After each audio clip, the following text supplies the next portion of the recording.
Well, hello, everybody. It is the Dennis and Andy show with another movie review just for you. That's right. Last night we went and saw Out of the Darkness. Dun, dun, dun. Uh, One thing I'll tell you about this movie, hour and 27 minutes long. So it's compact. And even the cast is because there's like six people in it when the movie starts. So, Dennis, what is this movie about? Well, Andy, in the Stone Age, a disparate gang of early humans band together in search of a new land. But when they suspect a malevolent, mystical being is hunting them down, the clan is forced to confront a danger that they never envisioned.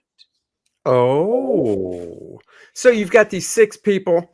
They get to this new land via some little boat that they constructed. And you've got, of course, the male dominant leader. He's like 30 something years old. He has a son.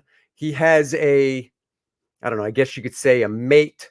So his mate is pregnant. She's looks like she's pretty far along. Then you've got his brother, or at least that's how they refer to each other. And then you've got, of course, you got to have the older, wise type guy, wise The gentleman. elder. Yeah, the elder. Out of Dennis and I am the elder, and I'm not even poking fun. I'm about 5 weeks older, and which means I have a lot more wisdom than Dennis, even though he doesn't treat me that way. That's something for our psychiatrist sessions, though, not for you guys. Um, and then you have what they call the stray, a straggler, I guess, another female in the group that you get a sense that wants to be or have a relationship sort of with the brother of the dominant leader. So that is the cast. I don't believe I'm forgetting anybody. No, that's it. That is pretty much the entire cast for the bulk of the movie. And they are trying to find a new land, a new place to live. We don't know why. Right. So, as Andy just said, this is an 87-minute movie.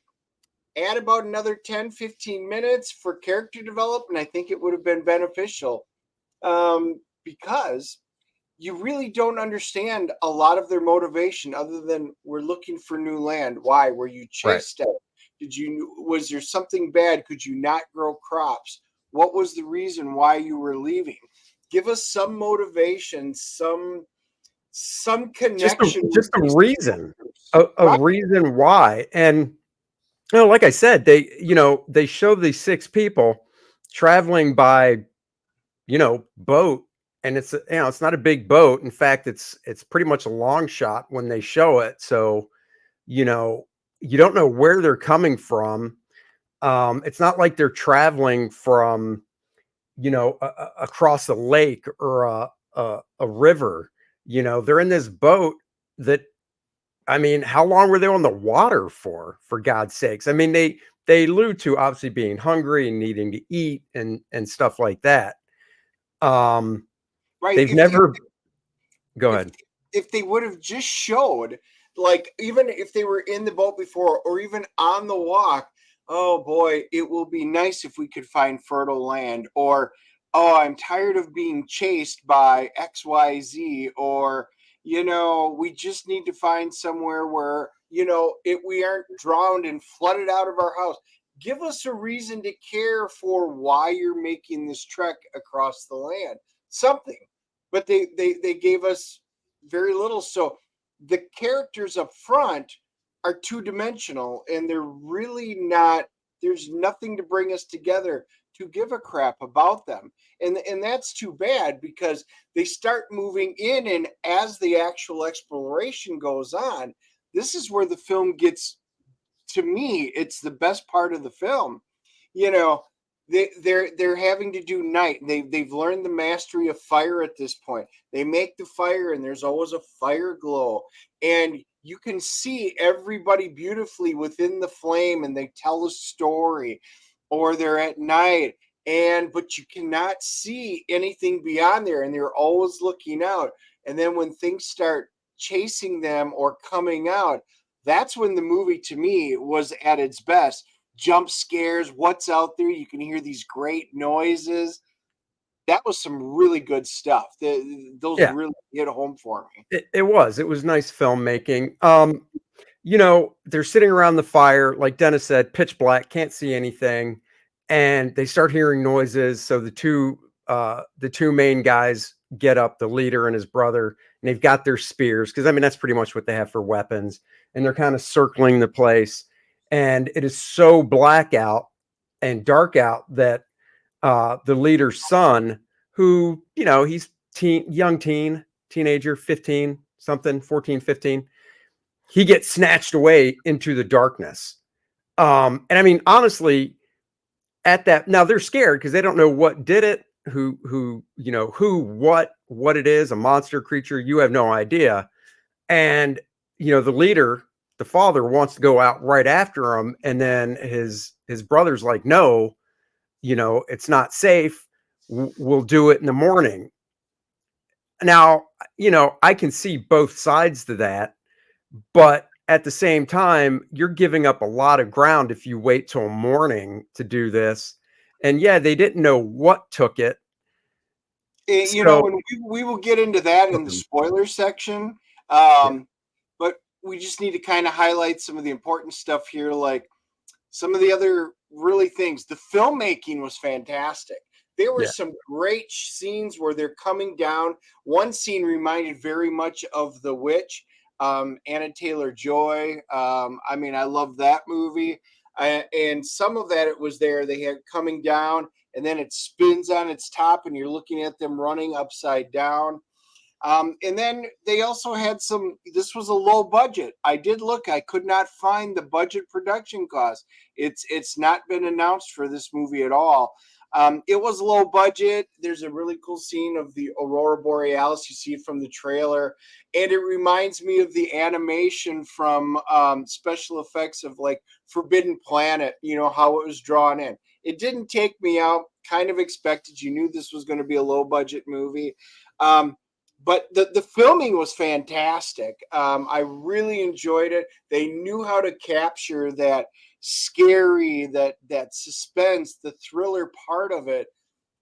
They did a great job with it. It just the third act really fell apart, yeah, and we will talk about that in detail in the spoiler section. But I will say overall, the cast, which for me, almost all of them were virtually unknown. yep, I like that. I don't need to have stars and everything. So overall, I thought the actors did a good job. I thought the atmosphere that they created was fantastic. Overall, it was a solid movie. It's just left me wanting more. The thing is, this could have been a great movie with just a few additions, which we'll talk about in the spoiler section. yeah. I agree with that. It was really nicely shot. Like Dennis said, I mean, the actors, I thought they did a fine job. It's not like there was a ton to work with or anything. They made up a Made up language for language. the, yeah, they made a language up for the movie that I did look on IMDb. It was based on some other type of language. They said it was the only trivia fact they had for the movie. So you do have to read the entire movie. I did like the fact that in one of the translations, the guy dropped the F-bomb. So you read it, of course. So even back then, guys, there was a word for the F-bomb. So yeah, the third act kind of fell apart. They kind of got a little, and we'll talk about this in the spoiler section. They kind of got a little 2024 in there, year wise with a trope, you could say. But you'll stick around for spoilers for that. Let's rate this puppy so we can move to the spoilers. I think you went first last week. I'll go first this week. CGC rating, where we rate it from 0 to 10, 10 being perfect, 0 being garbage that you never even want to glance at. It's a 6. It's a 6.0 for me. There's really no reason to see it on the big screen, honestly. Yeah, it's a Yeah, 6.0. What about you? We are, for this time, we are dead smack identical. Identical. 6.0. Yeah, like I said, we'll really delve into it in a minute here. It was beautiful. The only reason I disagree about seeing it on the big screen, I don't know if I'd spend the money, but if you watch this at home when it's streaming, you got to make sure you're not interrupted because you got to read the dialogue, and it's got to be dark in the room, and the kids can't be playing around. Just saying, you got to be immersed in the movie for it to take its effect. But with that being said, it was solid. It could have been better. There you go. That means it's time for the spoiler section where we will delve into spoilers. If you don't want to hear them, thank you for joining us. Please like, subscribe, and share. Hit the notification bell for when we drop these. And of course, check out the sign up page for Kor-Drath the Awakening, the follow up to the hit Kor-Drath the Reckoning. All right, it is time for spoilers. By the way, in that graphic, I wonder if this was done intentionally. The shape of the cave and the person standing right in the center looks like an eye. It does. Yeah. That had to have been done intentionally because they're always being watched. Yes, I was actually going to mention that in here, but yes, because they basically had one movie poster that any variant of it is still that particular picture. All right, so into spoilers. One of the early scenes where they're sitting around the campfire, the stray, who is female, who just, she's stray, she kind of latched on, I guess, to come with them. Once again, they never explain that either. Well, she gets this weird look on her face and she looks down and it's winter time. So they're all dressed in pants and furs and stuff. And, well, she starts bleeding from, where. So it's like, oh, okay, that is a girl. That's one of the jokes I made to Dennis is I was like, where are the women in this movie? And I was like, oh, that's not a young boy. That's a female. Okay.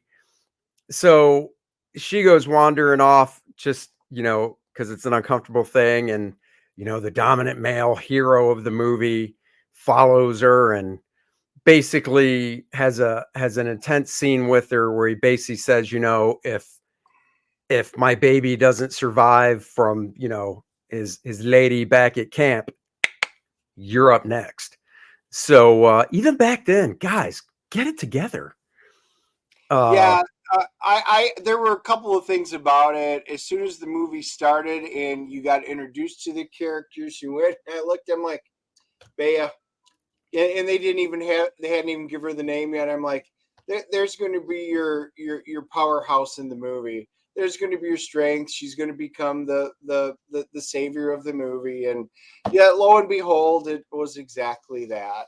Yeah, if you saw the Predator movie on Hulu, where it took place hundreds of years ago, and the hero of the movie was the chick, all these male warriors couldn't take the Predator out because they're stupid and dumb, but the chick was the smart one. So through her intelligence, it made up for her lack of strength. She won. This movie was kind of like that as well.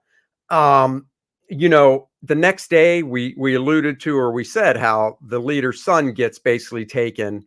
So they have to go through these woods, this forest, to kind of get to the other side. And they talked earlier in the movie about they should go around it because you just don't know what's in a forest. And now they have no choice but to go into the forest. Of course, it's creepier that way. And this is supposed to be a horror movie / thriller. And, you start hearing the noises and all that. And, there's some jump scares. And that's when the 5 remaining people decide to, make camp and start a fire and stuff. And I got to tell you, they're like, start a fire. And then you got the pregnant woman down there, smashing the rocks together to try to start a fire. And wow, it either got dark really quick, because that's how it seemed. It was like, it was like dusk when she starts trying to hit a fire, but there was no time lapse or anything. It just got dark really quick, and she finally gets the fire going. And I'm like, you had to infer there was a time lapse in there without actually showing it. But it didn't work that well. Yeah, because it's one of two things. There's a time lapse, and you're like, okay, that took her a little while to start, or there's no time lapse and it just got dark really quick, which I would almost prefer, because if there was a time lapse to go from dusk to pitch black, you're like, damn, bitch, learn those fire starting skills better in your off time during the day. Practice, because that took a while. So now it's pitch black. You start hearing the creepy noises of like weird guttural animal screams and stuff. And the leader, the male leader's like, enough of this, takes his spear and goes out, even though, his brother there, second in command, was like, don't do it. And next thing you know, it's back at the camp and you just hear him screaming in the distance for his brother. And they're, the two women and then the elder man and the brother are like looking around, and the pregnant one's like, don't do it, don't go out there, don't go out there. And look, I get it. If I was out there screaming like that, I know Dennis wouldn't hesitate. He would be running right out there to save my ass. I know he would. Don't say no. That spear right away and hope I hit the right one. Damn it. And if it was the shoe another foot and Dennis was out there screaming, I would have looked at the young chick and been like, you're younger than me. Go. I got to protect the pregnant one. So here's where the movie falls apart, because they do a great job of filming and building suspense. The first act is them getting there, starting to explore. Second act, they wind up having to go in the woods, and this is where they're being terrorized and killed off slowly, one by one. The practical effects were good for the death scenes; they were excellent. And but the third act is where they've got to figure out who it is. They're being whittled down, and Bea, she's going to be the great savior, and she's the smart one and the one that isn't afraid and all of this. And as they start rolling into it, well, they even turn on each other. They do. So, and we won't get into the detail. This is spoiler, but we won't get into the details of that. But no, but when we finally get revealed, who it is that is hunting them, it literally just take a dagger, stab the tire in your car, and let all the air out. It was like, it's another human, and she winds up knocking the helmet off because it looked like this cool monster in the fog. Right. It was great. Oh, it's just humans. Well, hopefully there's something more. Oh no, it's not. And then the wheels just come off, because what they should have done was created something like, there are other humans out there, but maybe they're fighting a Beowulf, or maybe there's a Wendigo and they know that they're trying to defend against Wendigos because they don't want to become them, and these new humans came in there. Give it some reason, give it some mystical monster, because the whole movie was set up for mysticism, mystical stuff, and then nope, we just pulled the rug out. Once you see that reveal, and it's a chick, which is fine, and she's kind of Cro-Magnon, she's thicker brow looking and stuff, not super excessive, either that or that's how the woman actually looks. I don't know, but it took the wind out of the sails. And let me tell you, this chick runs fast, because they go chasing her, and the next thing you know, she's like a few football fields away, and you're like, wow. So they track her to a cave. They go inside the cave, and long story short, she has a mate, which as soon as I saw him, I leaned over. Dennis and I, there was only 4 of us in the theater. Another 2 people were sitting a few rows up. They couldn't hear us. And I'm like, it's Fred Flintstone. And it was kind of because of the one piece he was wearing. It wasn't like a tiger thing like Fred Flintstone, but even the look of the guy's face and stuff, I was like, holy shit, it's Fred Flintstone. So he's got the girl down, Bea, and he's choking her out, and she does the right thing. She fakes it like he killed her, but she's got this little stone knife they alluded to earlier, a little foreshadowing, and she stabs him in the neck. And then he goes down, she gets up, she's able to take him out, whatever. While she was screaming, when the guy was choking her out, the brother hears her from another part of the cave and goes running over. Long story short, you come to realize, and this wasn't a big shock either, she gets to the part of the cave where this couple lives, and there's a fire, and there's like some furs made up like a bed, and underneath the furs is the son that was kidnapped early on in the movie. He's fine, and it's kind of like, oh, this couple just wanted to take care of a boy, that's all. Which is like, okay, so when they come to the fire and they see these 6 people and they kidnap the son, it's like, okay, we just want this one to take care of because they didn't hurt him.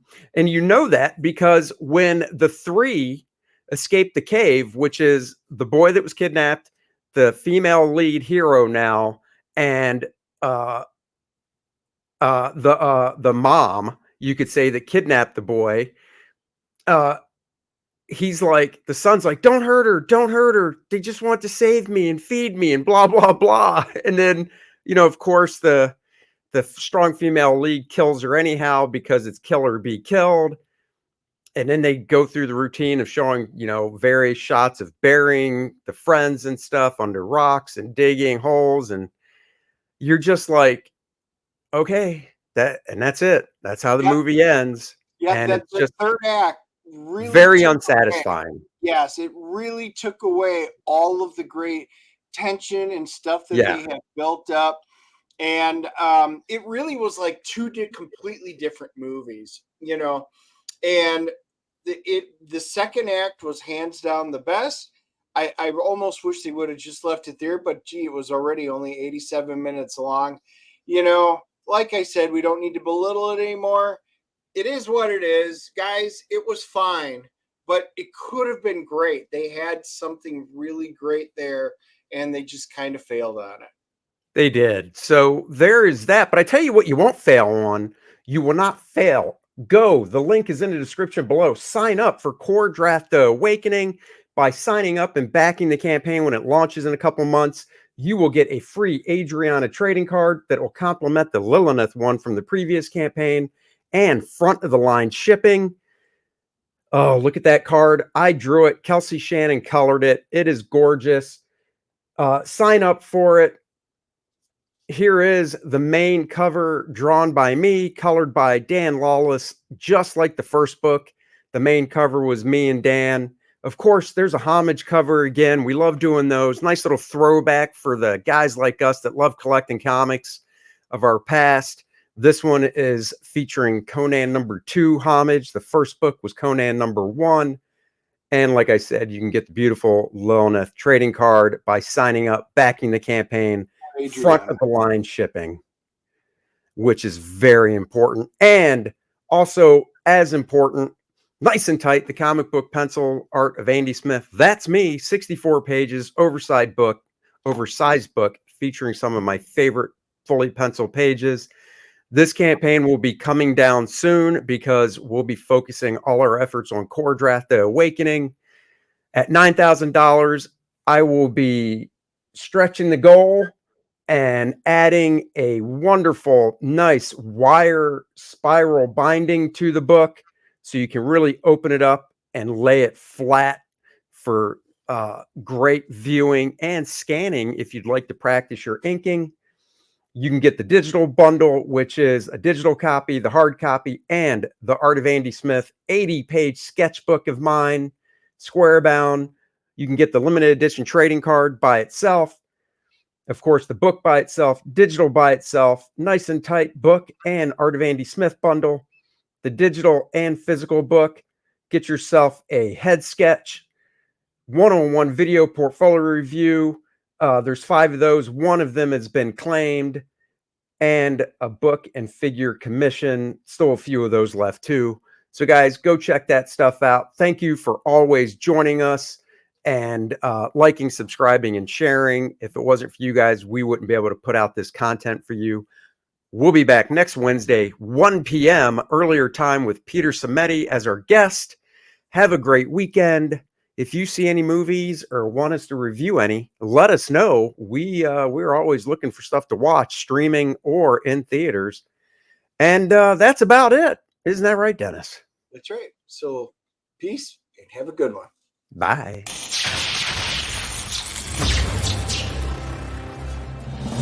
Nice and Tight, the comic book pencil art of Andy Smith. That's me. This book features 52 pages of some of my favorite full pencils that I did for other companies over the past 2 decades. The raw pencils as they were seen by the inker, and now you can see them for the first time.